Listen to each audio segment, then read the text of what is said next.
What's going on, boys and girls? Welcome back to another solo leveling Arise video. Okay guys, we want to talk about weapons right now. We're going to talk about SSR weapons, which ones to focus on and why you want to focus on these specifically. And at the same time, we're going to talk a little bit about a free SSR weapon you can get across the board if you stay diligent and play the game.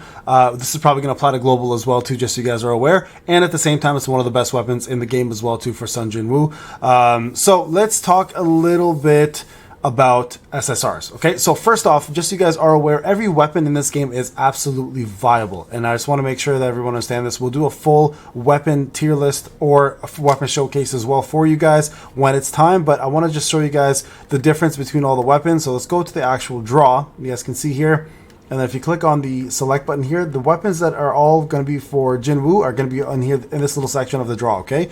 So you guys can see right now, some of the more popular ones are going to be, for example, this katana, right? So if you check out the recommended section, it'll actually tell you guys what's currently recommended and the most popular in the game. So for example, the demonic Plume flower sword is currently the best one, or the one that people are going for right now. This has damage of 1287% of Jinwoo's attack, 25-second cooldown, deals dark damage. And this is kind of what it does, right? These are all the effects. So for example, applies the Plume effect after successfully performing a dodge followed by Plume flower, swift flight, they apply the Bloom effect, and this is what the Bloom effect does. Increases critical hit damage by 12%, stacking up to 3 times. Duration is infinite. So this weapon is absolutely bonkers. You definitely want to build this and you want to get this as much as you can. And the beauty here is the more dupes that you get, the better this even becomes. Obviously, this is going to matter throughout the whole, you know, system. Dupes are going to make a big difference no matter what you do. Now, dupes are more on the pay to win side, and keeping in mind this is in fact a dark weapon,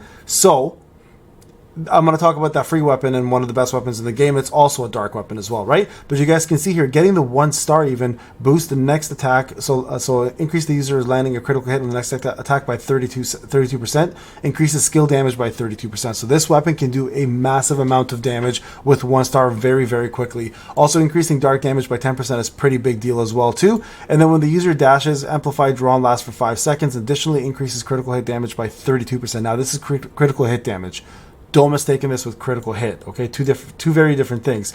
When a critical hit lands, obviously your critical hit damage will also apply. It's a multiplier. This increases that by 32%. This here decreases the cooldown of Plume Flowers Swift Flight by 20% as well. And then of course when you get the last version of this, which is very whaley by the way, okay, very whaley, increases the user's dark damage by 5%, applies 2 stacks of Plume Flower when entering the stage, stacking up to 5 times. So this sword at a max level is going to be one of the strongest swords in the game, and one that you want to get early on even without dupes, because it's extremely, extremely powerful, okay? So let's talk about the next big weapon here that you want to focus on, and this is one of my favorites. Works as an offensive weapon and an AoE, as well as a defensive weapon, and that's the Demon King's Longsword. It's one of the first weapons that I got in the game, and I'm still rocking it to this point, and we'll talk a little bit about what it does, okay? So first off, 1470% of Jinwoo's attack, cooldown is 25 seconds, MP consumption is 200, and deals wind elemental damage, okay, just so you guys are aware.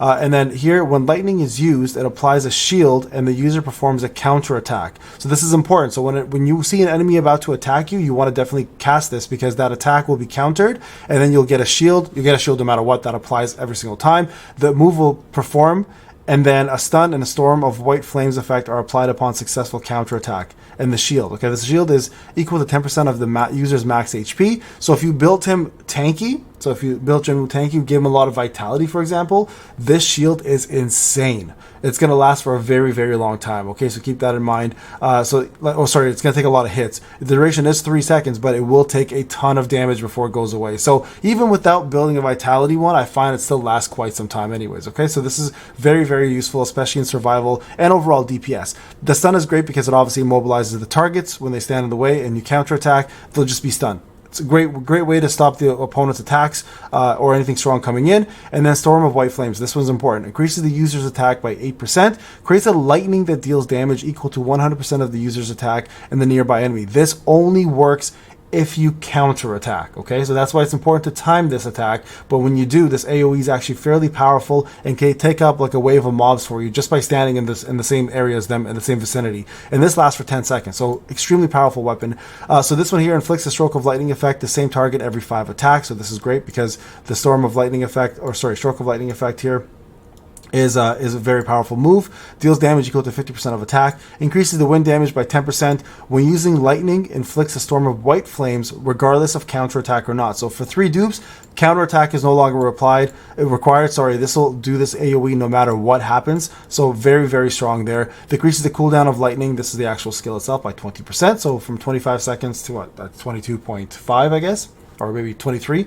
When lightning is used, depending on the success of the user's counterattack, additionally applies the Benediction of White Flames effect or the Final Thunderbolt effect. So Final Thunderbolt applies upon a successful counterattack, drops a large lightning bolt around the target, and deals damage equal to 500% of the user's attack to nearby enemies. Amazing, amazing damage, hitting every single target out there. Applies when counterattack fails, creates a shield, of course. When hit, stuns the target for 2 seconds. Active only once per target, or activates only once per target. Okay, so keep that in mind.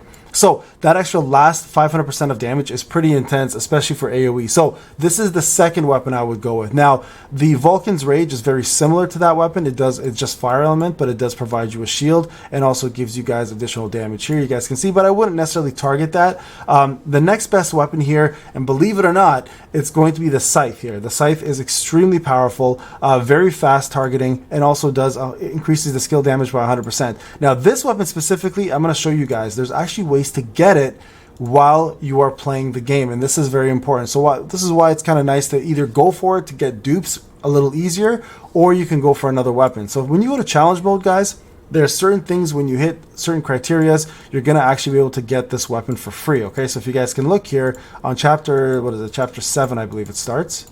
Chapter 7, let's go to 8, maybe it's 8.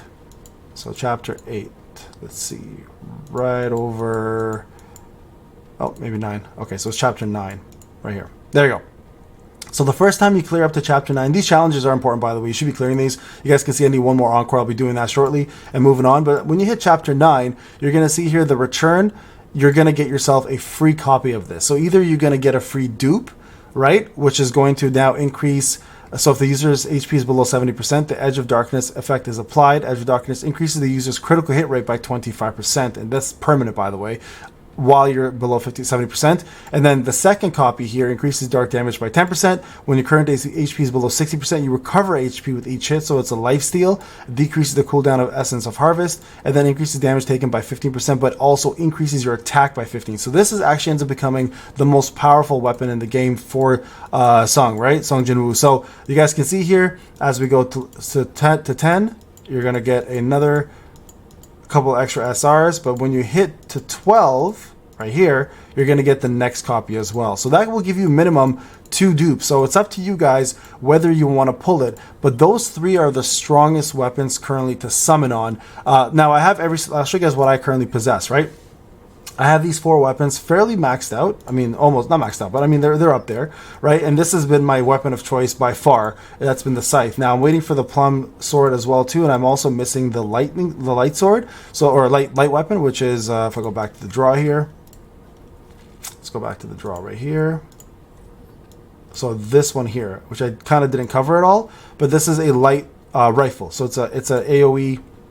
Sorry, it's a ranged rifle that deals actual break damage, which, I mean, quite honestly, I already have break damage already as it is, but it's not a bad weapon to have. But I wouldn't put it as one of my main weapons just because I already have, like with Sung, you already have a fairly good break system with the skills. But if you are looking for additional break on certain bosses, this is actually a nice thing to have. It also increases damage by 8%. And then here's what the weapon does, right? So when the user uses Judgment Time, their core attack is changed to time to hunt for 6 seconds and increases your damage by 60%, which is huge. When the user's basic attack, core attack, or time hunt hits the target within 4 meters, so it is a range, obviously, you increase your damage by 50%. So this can be a very, very strong weapon, and I actually can do a lot of damage, but there are some requirements behind it.